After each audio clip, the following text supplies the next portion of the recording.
Yo, what is up, you guys? It is me, Atrix Gaming, coming back at it again with another video for you guys. And today we are going to be reacting to the brand new season 1 reveal. Looks like we have a new update, and this has just kind of been talking about, from what I've seen about what people have been saying on Instagram and such. This is a pretty huge video, so we're going to go ahead and react to it right now and see what does Riot have in store for us for 2025. So let's check it out. Hey folks, I'm Andre, also known as Meddler. And I'm Paul, also known as Pabro. We're back with the final dev update of Meddler's 2024. back. Thought he quit. Today is November 8th. We just wanted to give you a warning. We will be talking about Arcane spoilers in our first section. Oh yeah, Arcane was amazing, by the way, folks. If you haven't already, watch it. Skip to the time on the screen. Okay, spoiler disclaimer out of the way. Let's take a moment to talk about Arcane. It's been such an amazing journey to watch the story play out. And like many of you, it's really good. It's over. But don't worry, we do still have a few more things in store on the game side. When we got started on Season 1, we got to watch the champions in Arcane live out stories we'd already seen or knew a little bit of. Or in some cases, we got to really flesh out the backstory of some older champions. With Season 1, Caitlyn received a visual update to better align the game and the show. And for Season 2, we're doing something similar for Victor. And tomorrow, you'll see Jace the Arcane PBE. We're not pulling a Gangplank and disabling him because he's dead. Well, hold on. I think you're onto something with killing Gangplank and other characters. Okay. Anyway, we wanted to better represent his evolved, powered-up form we saw in Arcane, and the personality that goes along with it. Victor's update is primarily focused on updating his visuals, audio, and backstory. We want to showcase the striking evolution and changes you just saw him go through on the show. That looks so we're going to actually keep the pretty gameplay good. you know and love. Looks really with nice. A slight change to his ultimate. The ult will still function largely the way it does now, but it'll get bigger with every kill until the ult is over. Oh, wait, we what? want it to mirror the feeling from Arcane, where he manifests a massive, growing storm that consumes everything around. Oh, shoot. So it's going to get bigger the more he kills people. Great. I guess that's another thing to worry about. Well, that's going to be annoying. We also updated all of Victor's skins. We do want to point out that because of the updates to Prototype Victor, his price will be increasing from 520 RP to 750 RP. So if you want to get him at the cheaper price, make sure you get it before his updates go live. All right? That's it for the Arcane spoilers. So right now, we'll hand things over to Steph and Chad to talk about seasons. Hey everyone, I'm Chad, aka Okay, Chad and I'm Stephanie. the seasons lead on League of Legends. And I'm Steph, aka 100-piece nuggets, or the cosmetics lead. In the last dev update, Meddler and Pabra mentioned we're introducing thematic seasons. So today, we're here to talk more about what a season is, what to expect with the theme, and what the experience is going to be like both on thematic and seasons? off the Rift. Over the years, we fleshed out the world and regions of Runeterra, as well as various alternate universes like Star Guardian, High Noon, or Darkstar. We've highlighted these worlds in moments like summer events or narrative drops around champion releases. Now we want to take that immersion further with our new seasons. So next year, we're going to have 3 seasons, each around 8 patches long, where we're going to follow champions around different regions. Season structure. So for 2025, we're going to get an Act 1 and Act 2 of Season 1, Season 2 of Season 3. Okay. So I guess these are themed around lore? Each one is going to have its own theme, but we're going to have an overarching narrative that connects them throughout 2025. And each season's theme will be the anchor for most of the content going into the game as well. In the past, we've had these big releases like Swarm or Spirit of Hearthhome. They're super memorable. Swarm was fun, great. I really like Swarm. They're also not connected to a larger integrated moment. And in seasons, we want everything to connect together. That means things like gameplay updates, modes, mini games, and champions. That's pretty good. Will mainly have right, strong I see you. tie to the season's theme. We'll have a bunch of skins that celebrate that seasonal theme, but we'll also continue to invest in a wide variety of skin lines that are unrelated to the season as well. So expect to see cosmetics celebrating Lunar Revel or things like bees. Ultimately, our goal is to immerse you in the parts of the world that we're visiting from the moment you open the client to the moment you see the victory screen and everything in between. So enough tiptoeing around it. We know that you want to know what Season 1 is. So for our first ever season, we are headed to the land of strength and domination, Noxus. Oh, Noxus. Hey everyone, I'm Riot Froxon, lead gameplay designer for League. I like Riot And Froxon. I'm Riot Oberon, project lead of the Summoner's Rift team.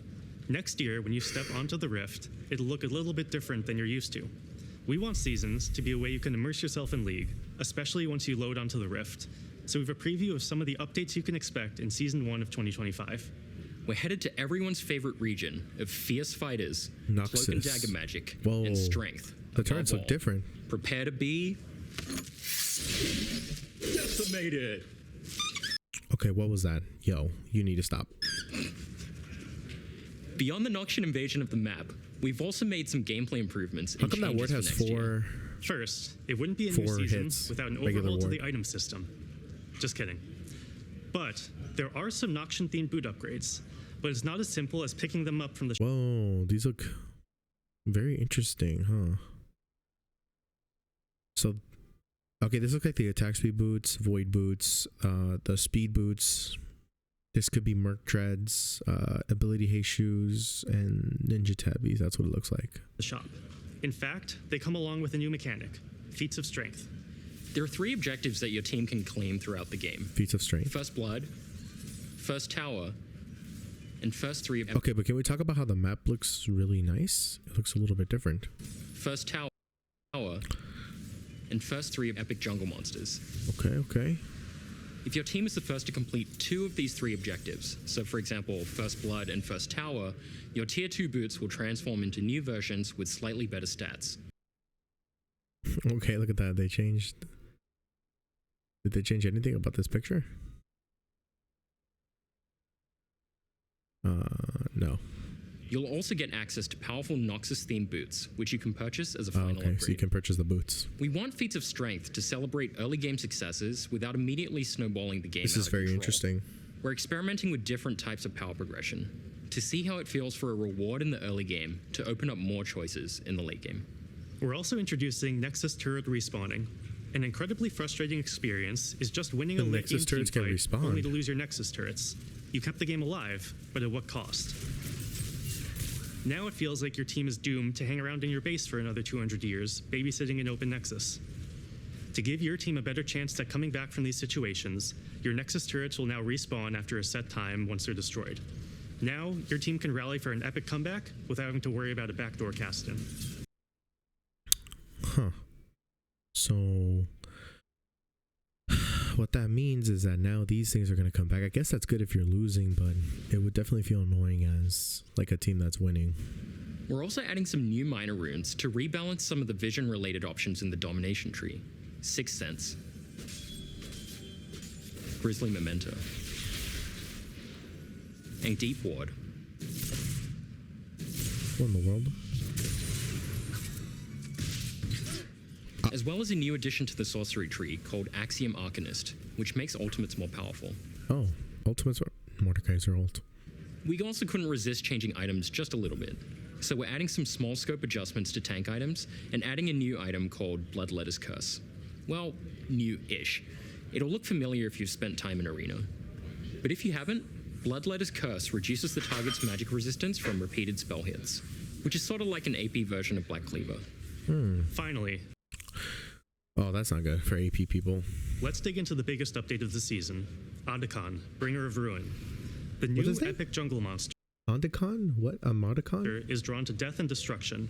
He will spawn only once at 20 minutes on either the top or bottom side of the map, whichever side has seen the most champion damage and kills by 14 minutes.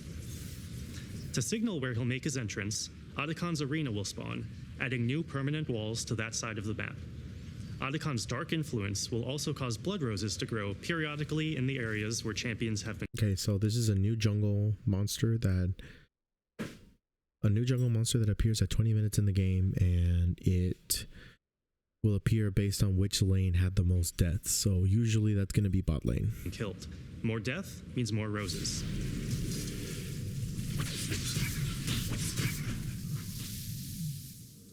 Blood roses drop bloody petals for your entire team, which stack any number of times and last through the entire game. For each petal collected, your whole team gains a small experience and power boost. Oh, XP. So if you see one, grab it. Otacon has 2 forms, Ruinous Wow. That thing looks scary for sure. and Voracious. Higher action games spawn Ruinous Otacon, who you might want to fight up close and personal to avoid his constricting rings of damage, which creates the perfect chance for an ace and a steal. Killing Ruinous Otacon grants bloody petals to the team who kills him and spawns a grove of blood roses in the area for anyone to collect. That is a little bit insane. He took a lot of damage and didn't die. And a steal. What was his max For health? each petal Avoid his constricting rings of damage. Otacon. who you might want to fight So he's kind of healthy like the Herald. up close He's and just as healthy personal as the to Herald, avoid I his guess. constricting rings of damage, which creates the perfect chance for an ace Wait a minute, that thing has a lot of armor. There was like 5 people attacking it. They're all level 12 too. and a steal. Killing Ruinous Otacon Oh no, that's horrible. grants bloody petals to the team who kills He him, made them extremely and low. spawns a grove of blood roses in the area for anyone to collect. Voracious Otacon spawns in lower action games. He does less damage to his enemies, but, as his name implies, is hungrier. As his health gets lower, he gets an increasingly more powerful drain ability based on missing health. Drain? So he can kill your team. The team who takes down Voracious Otacon gets a one-time rebirth buff, similar to Guardian Angel. So now you So everybody gets basically the chem take. You know, back in the old days when you got the chem take soul, it gave everybody a revive. So this is the same thing. It's a one-time rebirth buff, similar to Guardian Angel. But we can just talk Signaling about more this powerful drain fiddlesticks ability type based on sucking missing thing. health. The team who takes down Voracious Otacon gets a one-time rebirth buff, similar to Guardian Angel.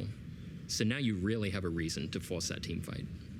We're introducing Otacon for a couple of reasons. I guess I don't mind First, forcing team fights. unless you're T1, a 20-minute Baron is pretty tough to get. So we're moving Baron's spawn back to 25 minutes and providing another mid-game macro option in the form of Otacon. Second, based on how Otacon plays out each game, we hope to see more different and interesting game states in both mid and late game. And we feel that designing an objective whose spawn location, form, and rewards are decided by how you play should make each game of League feel more varied. Our goal is for every gameplay change to make League better. As we move to seasons, this I like that it looks a little bit more like darkness, the plains and the trees. But this Emoticon type remains thing, the same. I don't know about So these that. changes were designed for It the did a long lot of term. damage to the team, so That it said, could really we'll keep coin an flip eye a on game. how they're landing and make adjustments if needed. But for now, Otacon and all the other updates are here to stay for good. We can't wait to see how these go as you start your climbs next year. As part of building seasons, we took a look at how rewards would be part of the overall seasonal experience. That led us to updating our reward systems.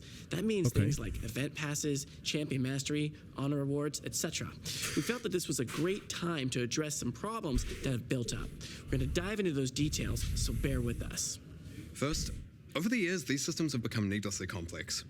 With an excessive number of currencies, unnecessary steps to craft and claim rewards, overlapping loot types, we could go on. I've been given some key fragments that you have to then craft into a key that you pair with a chest, that you open up to get another key in a chest and some essence that you open up to get a skin shard that you pair some orange essence or reroll to eventually get a random skin. That sort of level of unnecessary complexity going on.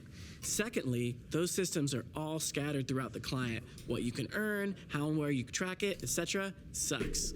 And third, events and the rewards being only sometimes available make some moments less rewarding to play League.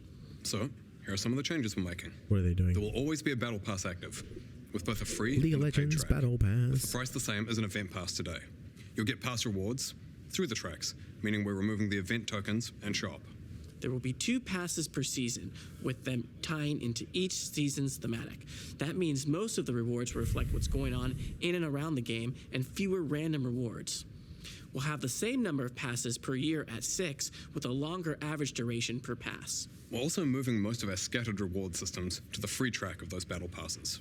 So, most rewards will now be in one place, with systems like Honor and Champion Mastery feeding into the pass. For example, having a high Honor level will give bonus to pass experience earned. You can earn 12 skins per year with the free pass. Half of these skins will be themed to the season you unlock them in. We'll also be simplifying the loot and crafting system. Orbs will always be available, so Masterwork chests, for example, will get phased out since they serve such a similar purpose.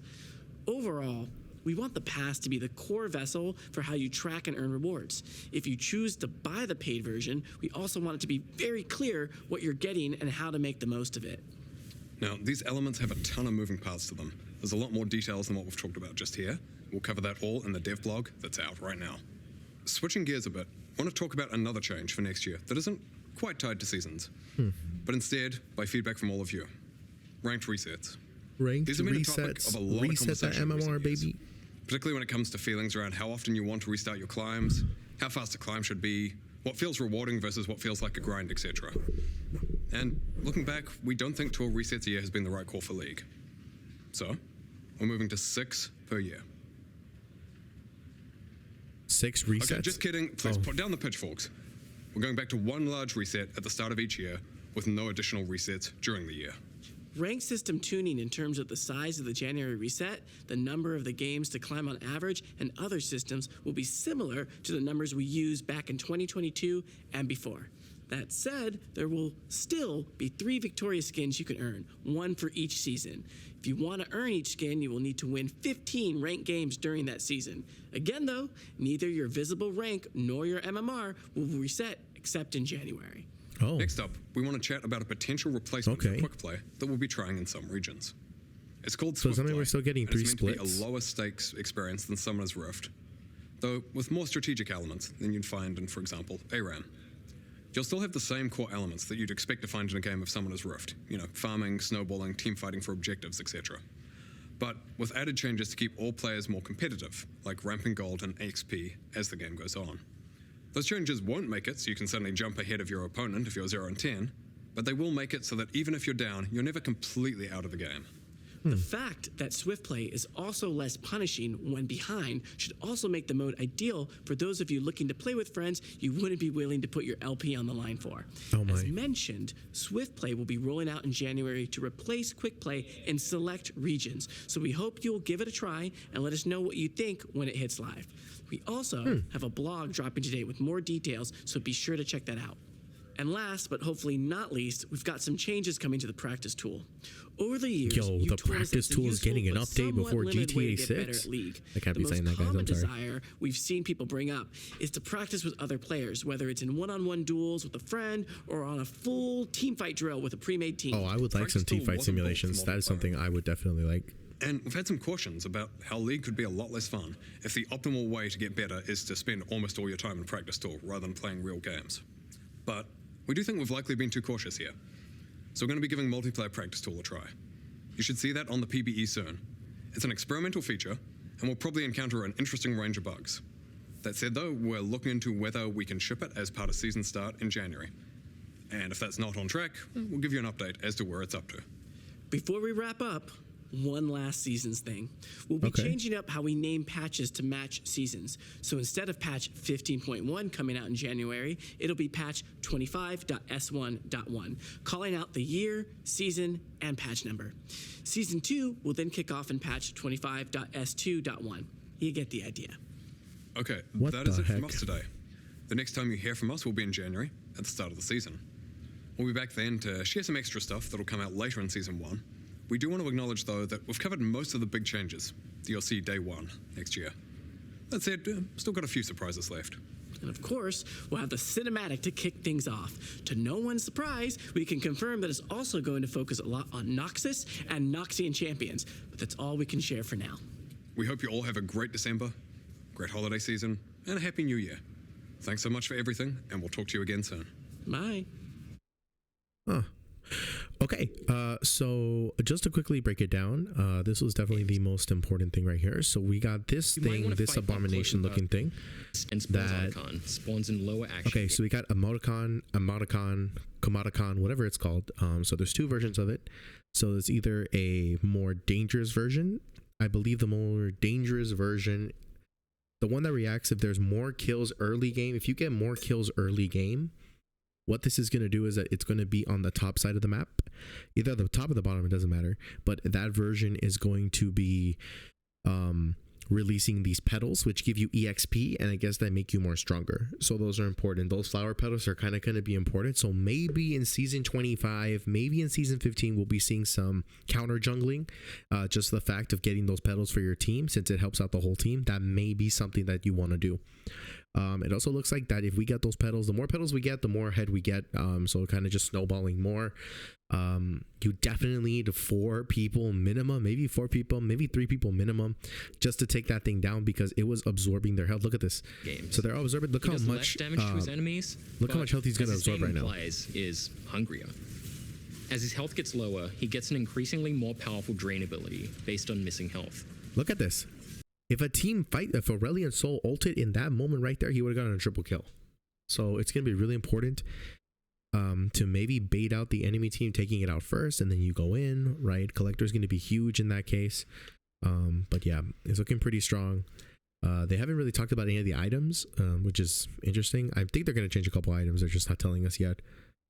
But yeah, that's my overall thoughts. I think that Riot is taking a pretty cool direction. It's definitely different than anything we've seen before.